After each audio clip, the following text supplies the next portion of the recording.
Eden. Yeah. Eden! You good? Oh god, it was horrible. Yo ass got narcolepsy. What you dreaming about anyway?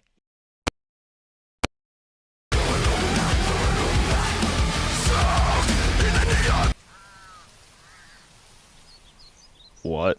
I want to start this one a lot more, I guess, sincere than normal. First of all, thank you all for the support I got on the previous 2 videos. It's no secret the algorithm been hating on me as of late, name a harder fall off, and the strike most certainly wasn't helping. Thankfully, the issue seems to have been solved, and even though I've since deleted my response, I want y'all to understand the comments I got telling me how much they love the vids, or that they rewatch them up until the finale means more to me than anyone could ever know. I feel like the least I can do is give y'all a conclusion that meets the standards I've set previously.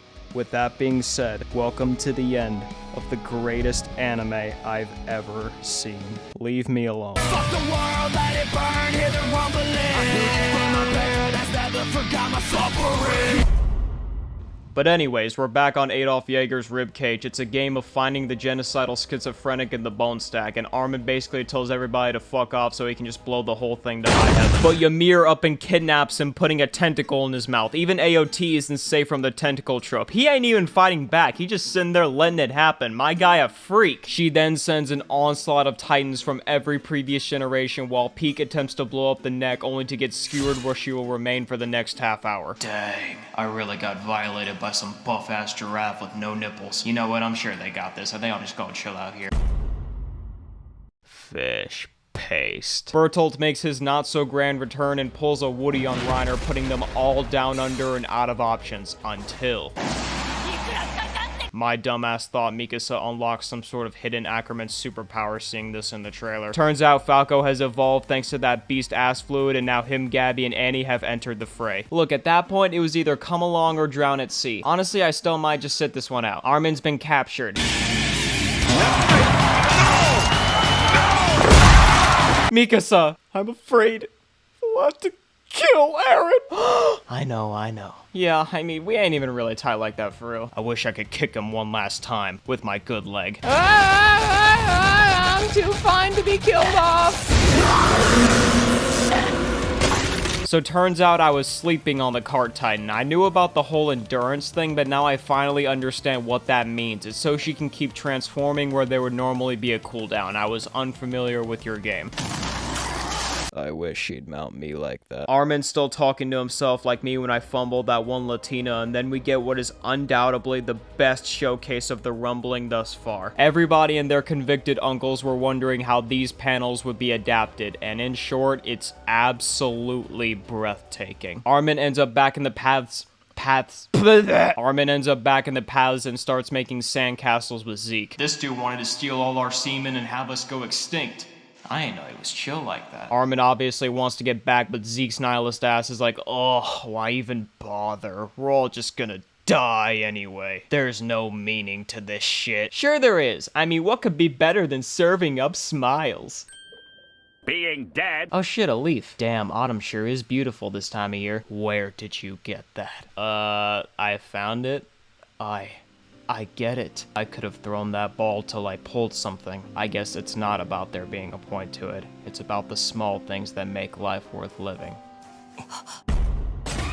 Zeke uses the connection of the paths to summon help from our fallen titans. Porco, Marcel, Wifey, his dad, and even the one that taught Zeke to sling rocks like a crack dealer. They all tap in to help our heroes. Mikasa successfully retrieves Armin. You already know Gabby had to get in one more shot, and there he is, the royal rat himself.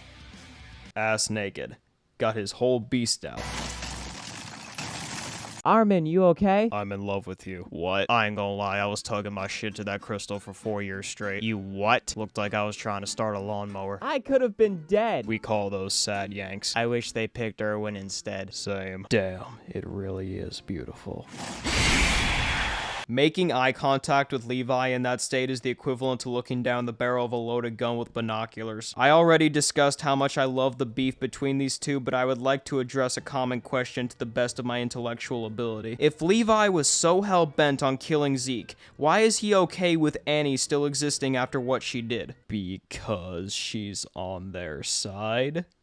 Duh. I honestly think it has more to do with the promise he made Erwin and less about the comrades they've killed. Levi was broken once, and with everything he's gone through, that'll never happen again. Not for Petra, not for Hanji, and not even for Erwin. After all, he didn't pick him. The beef has been squashed, and he's carried out his orders. Whatever happens from here is for the sake of their survival, which is strung in perfect tune to what his character has always been about. And with that royal blood gone, the rumbling has hit a roadblock. Jean rushes to blow off the head, not sure why he even hesitated. You already know he's gonna try and clap Mikasa as soon as Eren's pulse stops. I can't even be mad, he's just like me. Ain't no bro code when there's no bro. A shoulder to cry on becomes a dick to ride on. Aight, I'm wildin'. Reiner holds down the spine thingy while Armin gets ready to raise hell. I've caught more bodies than the Jaw Titan. Guess I gotta catch 'em all. Chaos blast.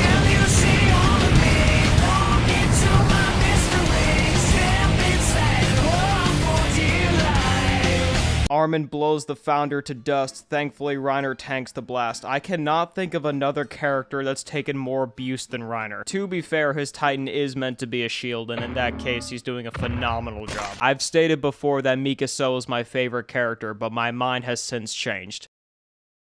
そうですね、ジャンとかですかね。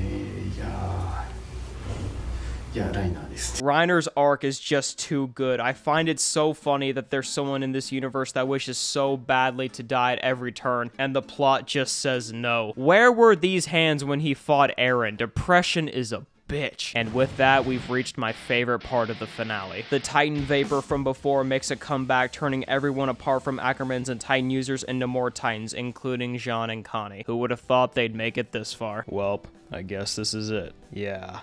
Remember when Eren broke one of the unwritten rules of anime? I'm gonna kill you with a rock. Word up.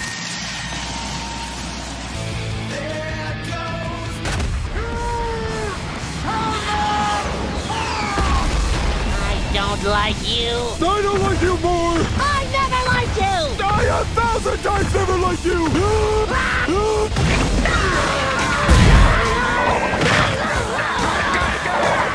Eren and Armin engage in their Megazord battle while Reiner, Peek, and Annie hold back the Spine Squid. It all comes down to Levi and Mikasa to put this tyrant to rest. Mikasa, get your head in the game! On my dick, surfing down my baby back. Mikasa, I'm just trying to fuck.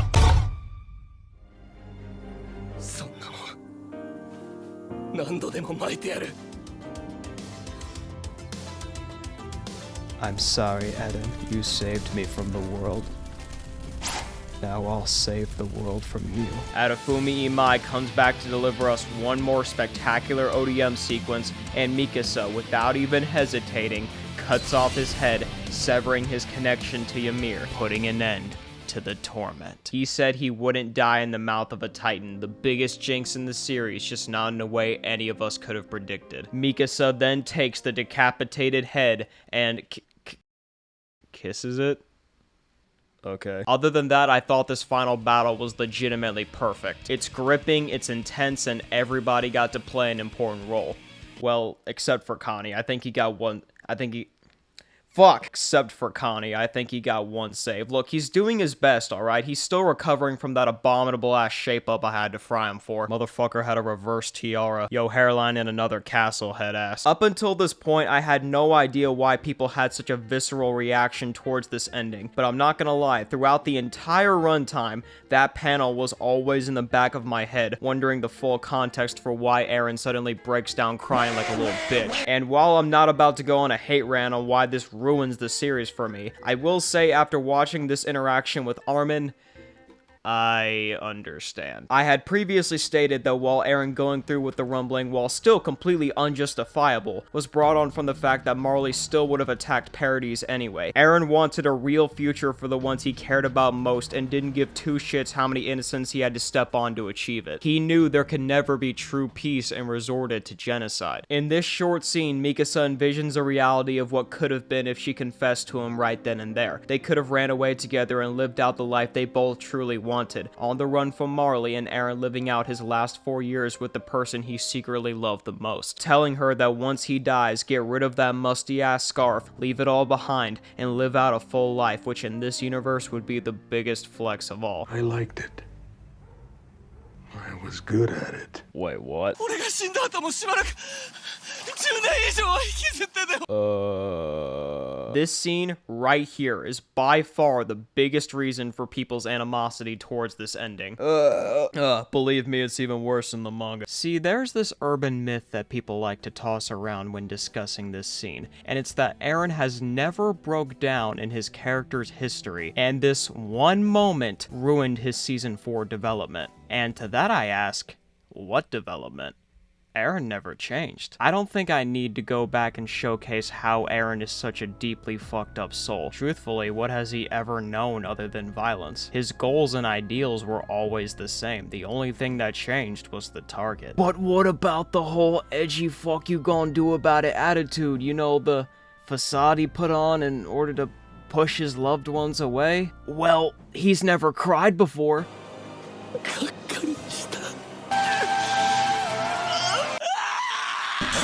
We are simply watching a person, a deeply traumatized person at his most vulnerable. I don't take issue with this moment other than the fact it is awkwardly placed in a scene that already lacks a ton of breathing room, which is why I think it comes off as more laughable than anything. I've tried, and I've tried, but I'm not always as confident as I look. Maybe I better just go back and hide. And that lack of breathing room is made evident when we're just hit with crazy bombshell after crazy bombshell, followed up with, "You think Mikasa will live happily with someone else?" Nuh-uh. Fuck you mean nuh-uh? Tell me how that bitch didn't want anyone other than you and you still dropped the ball. This has to be top 1 fumbles of all time. I hope she forgets your dog ass. Maybe even end up with that brain surgeon or lawyer she fucking with. Fuck you. I would just say that. You know I'll never get to play the new GTA. You don't gotta start quoting it. I lost my 10 out of 10 goth and now I'ma die a virgin. That bitches deserve to die. The anime makes it feel much more natural by placing certain reveals much later in the conversation, but it's still a ton of information and tonal shifts just come dumped all into one scene, which I believe is the reason this caught people so off guard. Bottom line, this isn't out of character in the least. I just think it could have been built up way better with more time to take in everything else. What I straight up do not like is the fact he chalks it up to him being an idiot that gained power, as if he didn't have any good reason to do what he did. I get that he's probably just feeling guilt for people like Sasha and Hanji, but yeah, that line makes zero sense to me. Him saying he just wanted to do it still makes more sense given the fact he's a fucking psychopath, but he still said himself he did it because it was the only future he could see where all the parodies wasn't 10 toes under, and in order to obtain that desired outcome, certain pieces had to fall in place, such as letting Bertolt survive here so Eren could have his mom eaten in order to give himself the same motivation he gave his father. What a fucking twist. When Connie gave Eren Sasha's last words, that's what solidified to him what his fate was. Wipe out 80%, make his friends the heroes, and bring down the population outside the walls to an even playing field. Armin decides to put some of the blame on himself for feeding Eren the idea of the outside world, which stands in direct contrast to what he said in the manga, pawning the whole thing off on him as if they both don't got VIP passes to Hell's broom closet. In the end, Armin says they'll go to hell together in atone for the suffering they've caused. The sexual tension is peeling the paint off my walls. Do I think this scene is terrible? No. Do I think it could have been written and executed better with more chapters? Absolutely. The anime does a far better job, but I can still understand the whiplash manga readers had watching it all unfold. The only other part I'm not the biggest fan of is the reason behind the actions of Ymir, subjecting her people to 2,000 years of war and carnage, all because she wanted that Fritz meat. The person who destroyed her home, killed her parents, ripped out her tongue, and forced her kids to eat her, bones and all, with no sides. And the person to ultimately rid her of her Stockholm Syndrome was Mikasa. Both slaves to the men they sought after, but only one was able to let go. I never once got the impression that this was always a story about romance, but I guess that's nothing new with this series. Anytime in Attack on Titan 2 characters have shared attraction to each other, it goes one of two ways. Either we are never given anything other than a touchy moment, bonus points if they're blushing, or death. Annie and Armin held hands. In this universe, I'd say already got her pregnant. Admittedly, I never cared that much for Sasha, but my heart broke for Nicolo. Their relationship was masterfully written despite how little we got to see. If you have an enemy, invite them to dinner, and you will no longer have an enemy. I honestly don't care if Mikasa ended up with Jean. At least that would have actually gone somewhere. This has literally never happened before. I recorded this entire segment, and this is what it sounded like. I honestly don't care if I honestly don't care if Mikasa ended up with Jean. At least that would have. The only intimate relationship in this joint that actually had some weight and passion behind it was Commander Shadez's face with every single knuckle from Flock's posse. They couldn't show it on TV. They cut the shit off. There wasn't no music playing either. That shit was dead silent, bro. They beat that nigga ass. Great video. I humored. I lied. I have another complaint. I think Mikasa being the one to ultimately take him out back and put him down makes perfect sense. My biggest problem is her not fully committing to it because, yeah, she killed him, I guess. But she also never got rid of the scarf. She was buried with the damn thing. The whole parallel with Mikasa and Ymir is Mikasa breaking the curse Ymir couldn't, showcasing what she should have done on that day. But the fact she blatantly says she won't move on, doesn't get rid of the scarf, the item that has symbolized their connection since the very beginning, and yet still kills him with little to no hesitation is just...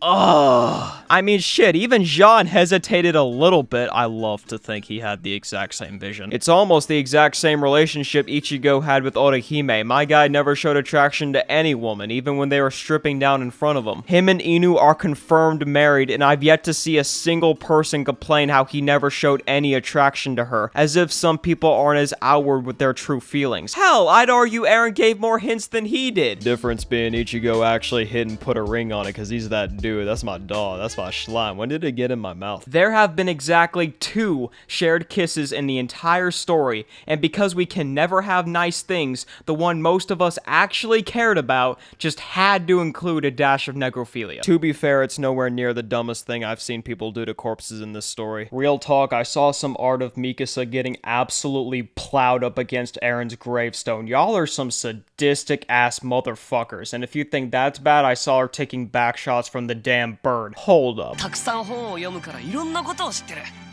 じゃあ子供がどうやってできるかも知ってるかな。は？そんなの俺でも知ってるぞ。本当に？真夜中に大きな鳥が赤ん坊を運んできた。 Also, I love how both Ackermans had their own Jaeger to behead. One was dreading it, the other was fiending for it. Don't think I forgot about you. You just suck. Shit, my fault. Who the fuck is that? Looks like she finally got some sleep. I'm trying to lose some with her. Real talk, I got a lot of comments telling me how quote-unquote relatable those other videos were, and I still can't make heads, tails, or pussy lips of what the hell that means. Which part did y'all find more relatable, the ass-wiping story or the 3-hour uninterrupted belching? I think I've gotten all my gripes off the table. Everything else I absolutely loved. Well, except for this.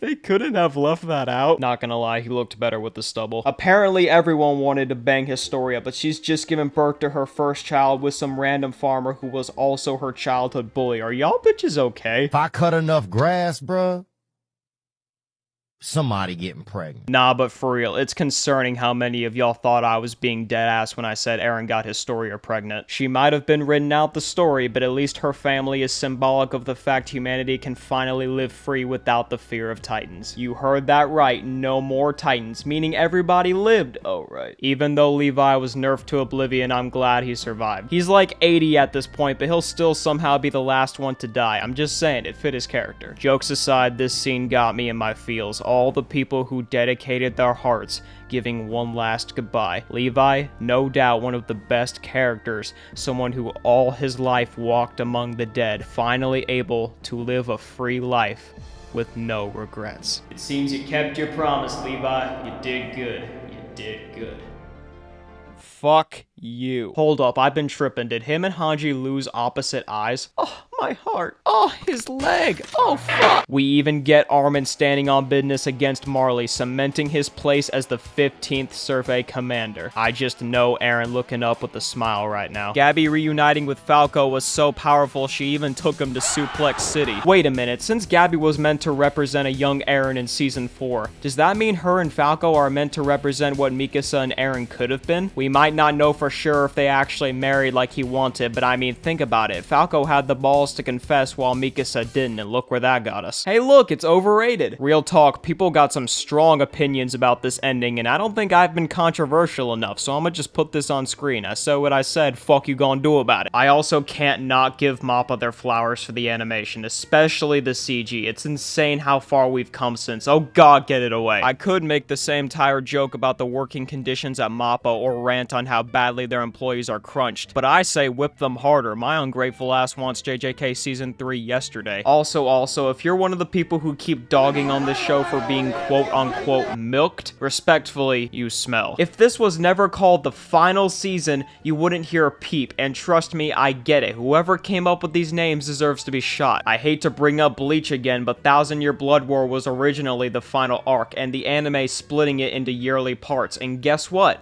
Crickets. Demon Slayer Season 4 is coming out along with a new movie, once again reusing old content, jelking the runtime because it knows it's been naughty. The greatest C+ anime ever adapted. It has everything.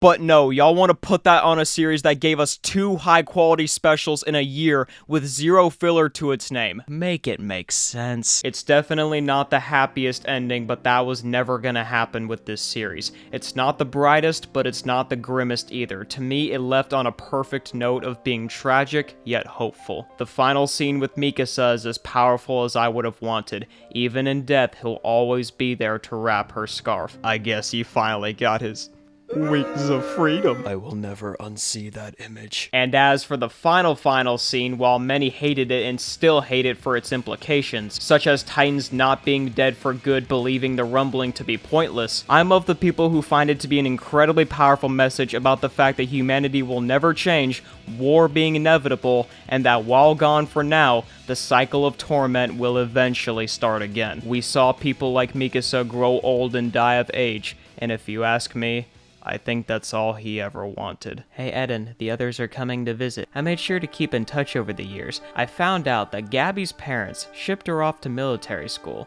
Again, after the army, she became one of the pioneering developers of bungee jumping. Of course, we all know why. Peak? Well, Peak got really into the 60s. And no one ever saw her again. Jean and Connie became an architect and a contractor. They started out small, designing playground equipment and prefabricated tree houses, but they became multi-millionaires when they invented mini-malls. Armin grew up and married Annie Leonhardt. They have 9 kids. I understand. Reiner Braun became a professional wrestler. You know him as the Great Armored Beano. Falco played AAA ball, but he never got to the majors. He owns his own business now, and he coaches a Little League team that his sons play on, called the Titans. It's kinda messed up. Levi lived to be 199 years old, in Ackerman years. After Armin pickled the beast, his reputation spread all over town. From then on, he was known as Armin Colossal Penis, and the nickname stuck with him for the rest of his life. I was the last one to move away, but when I did, the tree was still here. See you later, Eden.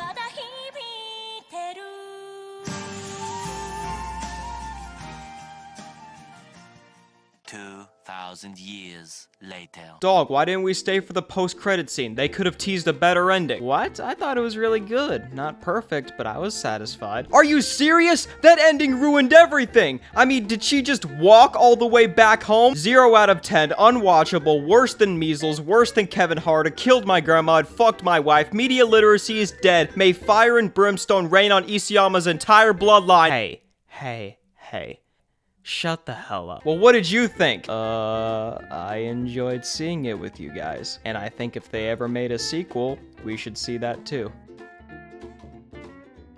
nah. Oh, come on, think of the possibilities. You're telling me you wouldn't want to see Cyber Titans? Ooh, and then they could introduce the multiverse. Like one where your stroke game was an ass? Maybe the real Attack on Titan was the friends we made along the way. I'm gonna piss on your fuse box. Word up. Shorty chose to be with a demon. Sounds like her problem to me. This shit ain't nothing to me, man.